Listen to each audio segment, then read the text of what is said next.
Bonjour, mon nom est Magda Fusaro, je suis professeure au département de Management et Technologie à l'Université du Québec à Montréal et à la faculté, donc l'école d'administration qui s'appelle l'École des sciences de la gestion.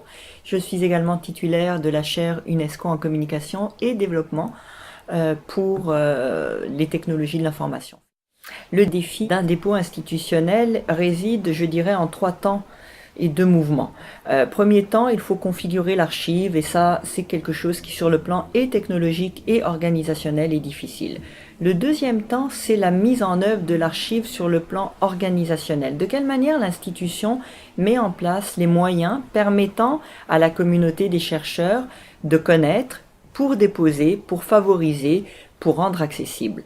Le troisième temps, c'est la promotion de l'archive, étant entendu que si on n'en fait pas une promotion constante, on n'est pas, nous, collaborateurs, chercheurs, professeurs, étudiants du 2e et 3e cycle, incités à pouvoir déposer. Donc si on dépose un article pour une revue de rang A, il peut se passer jusqu'à 24 mois avant d'obtenir l'acceptation finale du manuscrit. Le fait de déposer dans une archive ouverte, c'est une publication.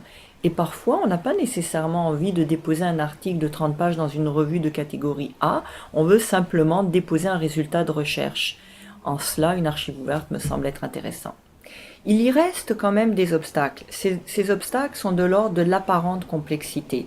À l'UQAM, dès les débuts, le service des bibliothèques a décidé d'aider finalement la communauté des chercheurs en donnant accès à une personne qui, elle, fait le dépôt. Le professeur-chercheur peut faire le dépôt directement ou bien peut finalement demander l'aide d'un bibliothécaire formé et qui va faire le dépôt.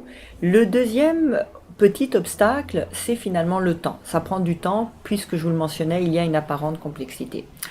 Mais c'est mineur. Selon moi, c'est mineur parce qu'il faut mettre surtout de l'avant une forme d'intérêt général au dépôt institutionnel, des mesures incitatives, l'accompagnement en est une, la promotion, il faut constamment relancer l'intérêt des chercheurs à pouvoir déposer dans l'archive. Enfin, il faut également rendre accessible l'archive. Si elle est cachée dans un site web ou sur un espace que personne ne voit, c'est difficile finalement d'être au courant de ce dépôt institutionnel. Les avantages sont nombreux.